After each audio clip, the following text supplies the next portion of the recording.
दोस्तों आप सभी का बहुत बहुत स्वागत है हमारे चैनल में। इस वीडियो के अंदर अभी हम लोग लूसेंट सामान्य ज्ञान इससे रिलेटेड जो है इम्पोर्टेंट 40+ क्वेश्चन इस वीडियो में देखने वाले हैं, जो कि आपके आने वाले एग्जाम से railway group D, SSC, UP police, लेखपाल और आने वाले सभी प्रतियोगिता परीक्षा के लिए काफ़ी इम्पोर्टेंट है।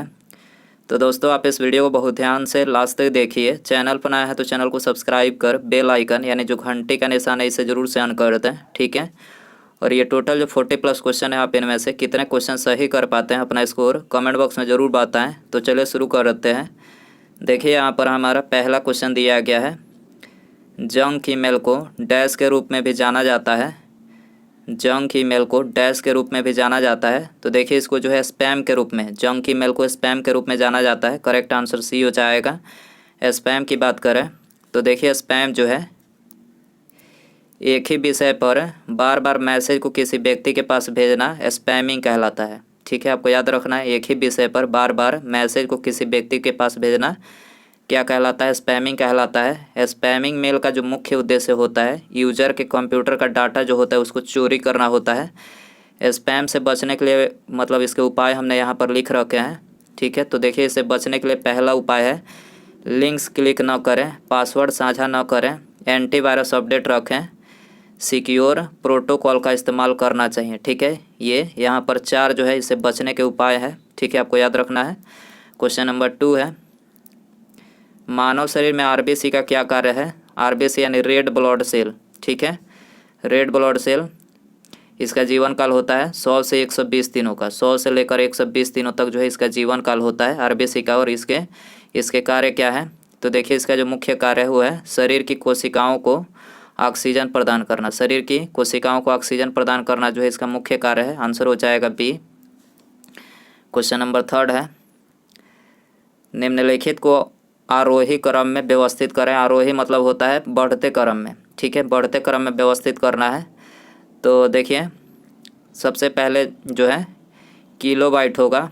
किलोबाइट से बड़ा होता है मेगाबाइट, मेगाबाइट से बड़ा होता है गीगाबाइट, गीगाबाइट के से बड़ा होता है टेराबाइट, ठीक है। तो आरोही क्रम यानी बढ़ते क्रम में यहाँ पर ऑप्शन सी हो जाएगा। 1024 बाइट बराबर 1024 बाइट बराबर 1 किलोबाइट होता है। 1024 किलोबाइट बराबर 1 मेगाबाइट होता है। 1024 मेगाबाइट बराबर 1 गीगाबाइट होता है। 1024 गीगाबाइट बराबर 1 टेराबाइट होता है। 1024 टेराबाइट बराबर 1 पेटाबाइट। 1024 पेटाबाइट बराबर 1 एक्साबाइट होता है। 1024 एक्साबाइट बराबर 1 जेटाबाइट होता है। 224 जेटाबाइट बराबर 1 योटाबाइट। आपको याद रखना है। क्वेश्चन नंबर 4 है, वायवीय श्वसन कब होता है? वायवीय श्वसन कब होता है? तो ये ऑक्सीजन का उपयोग करके ग्लूकोज के विघटन के दौरान। वायवीय श्वसन कब होता है? तो ऑक्सीजन का उपयोग करके ग्लूकोज के विघटन के दौरान होता है। बी आंसर हो जाएगा। क्वेश्चन नंबर 5 है, सीपीयू को क्या कहा जाता है? तो देखिए सीपीयू को जो है कंप्यूटर का दिमाग बोला जाता है, ठीक है। कंप्यूटर का दिमाग बोला जाता है। करेक्ट आंसर सी हो जाएगा। सीपीयू का मुख्य कार्य है, सीपीयू का मुख्य कार्य है। तो देखिए इसका जो मुख्य कार्य है, पहला कार्य है इनपुट डाटा को निर्देशानुसार प्रोसेस करना। इसका दूसरा कार्य है कंप्यूटर हार्डवेयर तथा सॉफ्टवेयर के बीच समन्वय स्थापित करना। इसका तीसरा कार्य है कंप्यूटर के विभिन्न उपकरणों को नियंत्रित व निर्देशित करना। चौथा कार्य है विभिन्न प्रक्रियाओं के क्रम निर्धारित करना। सीपीयू का कार्य होता है। सीपीयू को हार्डवेयर की दृष्टि से 3 मुख्य भागों में बांटा जाता है। पहला कंट्रोल यूनिट, दूसरा अरिथमेटिक लॉजिक यूनिट, तीसरा जो है मेमोरी रजिस्टर, ठीक है। सीपीयू को ये मुख्य रूप से हार्डवेयर की दृष्टि से 3 भागों में बांटा गया है। क्वेश्चन नंबर 6 है, निम्नलिखित में से कौन सा भाग प्रकाश को मानव आँख में प्रवेश करने की सुविधा प्रदान करता है? निम्नलिखित में से कौन सा भाग प्रकाश को मानव आँख में प्रवेश करने की सुविधा प्रदान करता है? तो कौन सा है? कॉर्निया, ठीक है। बी आंसर हो जाएगा। क्वेश्चन नंबर 7 है, इनमें से कौन सा भारत का पहला रिएक्टर है जिसे यूरेनियम 233 को ईंधन के रूप में उपयोग करने के डिजाइन किया गया है? इनमें से कौन सा भारत का पहला रिएक्टर है जिसे यूरेनियम 233 को ईंधन के रूप में उपयोग करने के लिए डिजाइन किया गया है? तो कौन सा है? तो यह है कामिनी, ठीक है। करेक्ट आंसर डी हो जाएगा। क्वेश्चन नंबर 8 है, दूरदृष्टि दोष को इनमें से किसका उपयोग करके ठीक किया जा सकता है? तो दूरदृष्टि दोष को जो है उत्तल लेंस के द्वारा ठीक किया जा सकता है। ठीक है, करेक्ट आंसर ये हो जाएगा। दूरदृष्टि की बात करें तो दूरदृष्टि दोष में दूर की वस्तु जो है स्पष्ट दिखाई देती है, परंतु निकट की जो वस्तु होती है वो स्पष्ट दिखाई नहीं देती है। दूरदृष्टि दोष में प्रतिबिंब रेटिना के पीछे बनता है तथा निकट बिंदु दूर हो जाता है। दूरदृष्टि दोष में लेंस की वक्रता त्रिज्याएं या फोकस दूरी बढ़ जाती है। जरा दृष्टि दोष की बात करें तो जरा दृष्टि दोष से पीड़ित व्यक्ति को न तो निकट की वस्तुएं न स्पष्ट दिखाई देती है और न ही दूर की वस्तुएं स्पष्ट दिखाई देती है। जरा दृष्टि दोष में जरा दृष्टि दोष के निवारण के लिए द्विफोकली लेंस का उपयोग किया जाता है। ठीक है, क्वेश्चन नंबर 9 है, भारत के प्रथम मानव रहित चंद्र अन्वेषक चंद्रयान फर्स्ट को कहाँ से प्रक्षेपित किया गया था? चंद्रयान फर्स्ट को कहाँ से प्रक्षेपित किया गया था? तो देखिए इसको जो है श्रीहरिकोटा से प्रक्षेपित किया गया था। करेक्ट आंसर ये हो जाएगा। निम्नलिखित में से कौन सा पौधा अनावृति बीजियों से संबंधित है? कौन सा पौधा अनावृत बीजियों से संबंधित है? तो करेक्ट आंसर ऑप्शन बी हो जाएगा, देवदार। क्वेश्चन नंबर 11 है, अखिल भारतीय किसान सभा के पहले अध्यक्ष कौन थे? अखिल भारतीय किसान सभा के पहले अध्यक्ष कौन थे? तो स्वामी सहजानंद सरस्वती थे। करेक्ट आंसर ये हो जाएगा। इनमें से कौन सी संयुक्त राष्ट्र एजेंसी परमाणु प्रौद्योगिकी की सुरक्षा और शांतिपूर्ण उपयोग के लिए जवाबदेह है? इनमें से कौन सी संयुक्त राज्य एजेंसी परमाणु प्रौद्योगिकी की सुरक्षा एवं शांतिपूर्ण उपयोग के लिए जवाबदेह है? तो कौन सा है? तो यह है अंतर्राष्ट्रीय परमाणु ऊर्जा एजेंसी। ठीक है, बी आंसर हो जाएगा क्वेश्चन नंबर। इसके अलावा अंतर्राष्ट्रीय परमाणु ऊर्जा एजेंसी की स्थापना 1957 में संयुक्त राष्ट्र के एक अवयव के रूप में परमाणु के शांतिपूर्ण प्रयोग पर बल देने के लिए की गई थी। संयुक्त राष्ट्र के 6 मुख्य अंग हैं जो यहाँ पर हमने लिखे हैं। पहला है संयुक्त राष्ट्र महासभा, दूसरा सुरक्षा परिषद, संयुक्त राष्ट्र न्यास परिषद, चौथा है संयुक्त राष्ट्र आर्थिक एवं सामाजिक परिषद, पांचवा है अंतर्राष्ट्रीय न्यायालय और छठा जो है संयुक्त राष्ट्र सचिवालय। ठीक है, संयुक्त राष्ट्र के ये 6 मुख्य अंग है, याद रखना है आपको। इनमें से किस समुदाय द्वारा मी डैम मी फी नामक उत्सव मनाया जाता है? मी डैम मी फी नामक उत्सव मनाया जाता है किस समुदाय के द्वारा? तो ये मनाया जाता है ताई अहोम के द्वारा। करेक्ट आंसर ये हो जाएगा। ताई अहोम समुदाय असम राज्य की जनजाति है। अंगामी नागालैंड का एक समुदाय है। कुकी मिजो पहाड़ियों पर भारत म्यांमार सीमा पर रहने वाली जनजाति है। अंगामी नागालैंड के नागा जनजाति का एक शाखा है। नीसी अरुणाचल प्रदेश की जनजाति है। आपको याद रखना है। श्रीलिंगराज मंदिर किस शहर में स्थित है? श्रीलिंगराज मंदिर किस शहर में स्थित है? तो ये भुवनेश्वर में स्थित है। करेक्ट आंसर बी हो जाएगा। निम्नलिखित में से कौन सी चुनाव की अनुपातिक प्रतिनिधित्व पद्धति की विशेषता नहीं है? निम्नलिखित में से कौन सी चुनाव की अनुपातिक प्रतिनिधित्व पद्धति की विशेषता नहीं है? तो करेक्ट आंसर बी हो जाएगा। मतदाता उम्मीदवार को वोट देते हैं, तो ये नहीं है, बी आंसर हो जाएगा। मोढेरा स्थित सूर्य मंदिर का निर्माण किस राजवंश ने करवाया था? मोढेरा स्थित सूर्य मंदिर का निर्माण किस राजवंश ने करवाया था? तो इसका निर्माण जो है चालुक्य राजवंश ने करवाया था। डी आंसर हो जाएगा। मोढेरा सूर्य मंदिर गुजरात राज्य के पाटन नामक स्थान के नज़दीक मोढेरा गांव में स्थित है। मोढेरा के सूर्य मंदिर का निर्माण भीमदेव प्रथम ने 1026 ईस्वी में करवाई थी। भारत में प्राचीन काल में निर्मित कई सूर्य मंदिर है, जैसे कि उड़ीसा का कोणार्क सूर्य मंदिर, जम्मू का मार्तंड सूर्य मंदिर, गुजरात का मोढेरा सूर्य मंदिर, उत्तर प्रदेश में प्रतापगढ़ का सूर्य मंदिर, अल्मोड़ा उत्तराखंड का कटारमल सूर्य मंदिर। राष्ट्रकूट राजवंश के शासकों ने महाराष्ट्र में एलोरा एवं एलिफेंटा गुफा मंदिर का निर्माण करवाया था। एलोरा एवं एलिफेंटा गुफा मंदिर का निर्माण किसने करवाया था? तो राष्ट्रकूट राजवंश के शासकों ने करवाया था।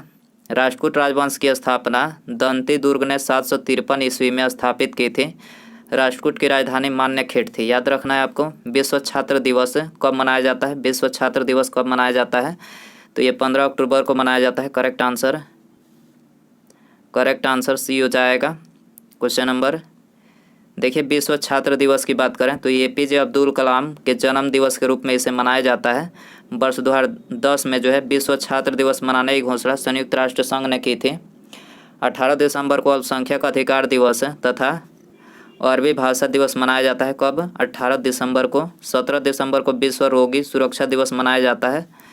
इनमें से किसे खान ए खान की उपाधि से सम्मानित किया गया था? इनमें से किसे खान ए खान की उपाधि से सम्मानित किया गया था? बैरम खां को सम्मानित किया गया था। करेक्ट आंसर ये हो जाएगा। दोस्तों, यदि आपको वीडियो पसंद आ रहा है तो प्लीज़ वीडियो को लाइक करें, अपने दोस्तों में शेयर करें और चैनल पर नया है तो चैनल को सब्सक्राइब करके बेल आइकन यानी जो घंटे का निशान है इसे ऑन करके ऑल नोटिफिकेशन पर क्लिक कर दें, ताकि जब भी मैं कोई न्यू वीडियो अपलोड करूं उसका नोटिफिकेशन जो है आपको सबसे पहले मिल सके। तो सब्सक्राइब करने के बाद बेल आइकन ऑन रखें। बैरम खां की बात करें तो बैरम खां हुमायूं और अकबर का सेनापति था। बैरम खां कौन था? हुमायूं और अकबर का सेनापति था। पार्ले जी किस देश की कंपनी है? Very important question. Parle G किस देश की कंपनी है? भारत देश की कंपनी है। सी आंसर हो जाएगा। विश्व भूख दिवस प्रतिवर्ष किस दिन मनाया जाता है? विश्व भूख दिवस प्रतिवर्ष किस दिन मनाया जाता है? तो देखिए, ये मनाया जाता है 28 मई को। करेक्ट आंसर बी हो जाएगा। इसके अलावा यहाँ पर हमने कुछ दिवस के नाम लिखे हैं। 1 मई को अंतर्राष्ट्रीय श्रम दिवस है, 3 मई को प्रेस स्वतंत्रता दिवस है, 8 मई को रेड क्रॉस दिवस है, 15 मई को अंतर्राष्ट्रीय परिवार दिवस है और 31 मई को जो है तंबाकू निषेध दिवस। ये बार बार एग्जाम में पूछा जाता है। न दलील न वकील न अपील टिप्पणी इनमें से किससे संबंधित है? न दलील न वकील न अपील टिप्पणी किससे संबंधित है? तो ये रॉलेट एक्ट से संबंधित है। करेक्ट आंसर ये हो जाएगा। संवैधानिक उपचार का अधिकार संविधान का हृदय और आत्मा, यह कथन किसका है? संवैधानिक उपचार का अधिकार संविधान का हृदय और आत्मा, यह कथन किसका है? तो देखिए, यह कथन जो है डॉक्टर BR अम्बेडकर का है। ठीक है, करेक्ट आंसर सी हो जाएगा। संवैधानिक उपचार का अधिकार अनुच्छेद 32 में उल्लेखित है। अनुच्छेद 32 मूल अधिकारों के संरक्षण का अधिकार स्वयं में ही मूल अधिकार है। अनुच्छेद 32 के अंतर्गत केवल मूल अधिकारों को ही गारंटी दी गई है, अन्य अधिकारों को नहीं। जवाहरलाल नेहरू द्वारा 13 दिसंबर 1946 को प्रस्तावना पेश किया तथा 22 जनवरी 1947 को संविधान सभा द्वारा स्वीकार किया गया। याद रखना है, निम्नलिखित में से कौन सी संयुक्त वन प्रबंधन की विशेषता नहीं है? निम्नलिखित में से कौन सी संयुक्त वन प्रबंधन की विशेषता नहीं है? तो करेक्ट आंसर ऑप्शन ए हो जाएगा। यह केंद्र सरकार की पहल है, इसकी विशेषता नहीं है। ठीक है, बाकी ये तीनों इसकी विशेषता है। यह कार्यक्रम निम्नलिखित वनों के प्रबंधन और बहाली के लिए है। इसमें स्थानीय समुदाय शामिल है। इसे 1988 में शुरू किया गया था। ठीक है, संयुक्त वन प्रबंधन, ठीक है, 1988 में से शुरू किया गया था। कर्क रेखा इनमें से किस राज्य से नहीं गुजरती है? वेरी इंपॉर्टेंट, आपको बताना है कि इनमें से किस राज्य से नहीं गुजरती है। तो कर्क रेखा जो है भारत के 8 राज्यों से गुजरती है, जिसमें असम जो है इसमें शामिल नहीं है, तो असम से नहीं गुजरती है। करेक्ट आंसर ये हो जाएगा। कर्क रेखा भारत के जो 8 राज्यों से गुजरती है तो वो राज्य हैं गुजरात, राजस्थान, मध्य प्रदेश, छत्तीसगढ़, झारखंड, पश्चिम बंगाल, त्रिपुरा, मिजोरम और गुजरात। ठीक है, ये भारत के टोटल 8 राज्यों से कर्क रेखा गुजरती है। कर्क रेखा उत्तरी गोलार्ध में भूमध्य रेखा के समानांतर 23.5 डिग्री अक्षांश पर स्थित है। कर्क रेखा उत्तरी गोलार्ध में भूमध्य रेखा के समानांतर 23.5 डिग्री अक्षांश पर स्थित है। 21 जून को सूर्य कर्क रेखा के ऊपर सीधा चमकता है। 21 जून को सूर्य कर्क रेखा के ऊपर सीधा चमकता है, जिसके कारण 21 जून को सबसे लंबा दिन होता है और रात जो है सबसे छोटी होती है। एल नीनो शब्द किस भाषा से लिया गया है? एल नीनो शब्द किस भाषा से लिया गया है? तो ये स्पेनिश भाषा से लिया गया है। करेक्ट आंसर सी हो जाएगा। स्पेनिश भाषा में एल नीनो का अर्थ है छोटा लड़का या क्राइस्ट चाइल्ड। स्पेनिश भाषा में एल नीनो का अर्थ है छोटा लड़का या क्राइस्ट चाइल्ड जो है इसका अर्थ है। निम्नलिखित में से कौन सी समिति भारतीय बैंकिंग पर्यवेक्षण विषयक अनुशंसाओं से संबंधित है? निम्नलिखित में से कौन सी समिति भारतीय बैंकिंग पर्यवेक्षण विषयक अनुशंसाओं से संबंधित है? तो ये एस पद्मनाभन समिति संबंधित है। करेक्ट आंसर ये हो जाएगा। अभ्रक के बारे में निम्नलिखित में से कौन सा कथन सही है? अभ्रक के बारे में कौन सा कथन सही है? तो देखिए, करेक्ट आंसर सी हो जाएगा। यह लोहा, सिलिका और मैग्नीशियम से मिलकर बना होता है। अभ्रक जो होता है यह लोहा, सिलिका और मैग्नीशियम से मिलकर बना होता है। करेक्ट आंसर सी हो जाएगा। राष्ट्रीय आंदोलन के दौरान पहला स्वतंत्रता दिवस किस तिथि को मनाया जाता है? राष्ट्रीय आंदोलन के दौरान पहला स्वतंत्रता दिवस किस तिथि को मनाया जाता है? 26 जनवरी 1930 को मनाया जाता है। डी आंसर हो जाएगा। निम्नलिखित में से कौन 1923 में गठित स्वराज पार्टी के संस्थापक सदस्यों में से एक थे। 1923 में गठित स्वराज पार्टी के सदस्यों में से एक थे, कौन थे? तो करेक्ट आंसर ये थे CR दास। ठीक है, करेक्ट आंसर ये हो जाएगा। मीठी क्रांति इनमें से किससे संबंधित है, मतलब किसके उत्पादन से संबंधित है मीठी क्रांति? तो मीठी क्रांति जो है शहद उत्पादन से संबंधित है। करेक्ट आंसर डी हो जाएगा। इसके अलावा यहाँ पर हमने प्रमुख क्रांतियाँ और उनके उत्पादन, मतलब किस उत्पादन से कौन सी क्रांति संबंधित है।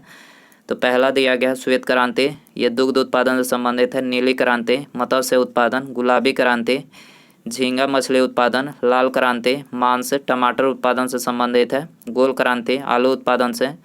सुनहरी क्रांति फल उत्पादन बागवानी से संबंधित है। भूरी क्रांति जो है उर्वरक उत्पादन से संबंधित है, आपको याद रखना है।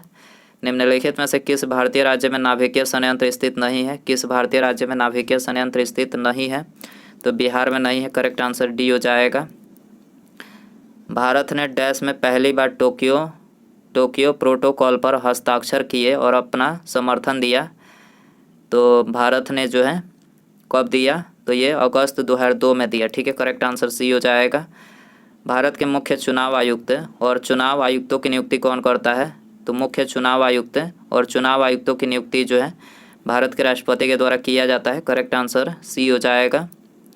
भारतीय संविधान का अनुच्छेद 324 जो है ये चुनाव आयोग से संबंधित है, आपको याद रखना है। चुनाव आयोग से अनुच्छेद 324 संबंधित है।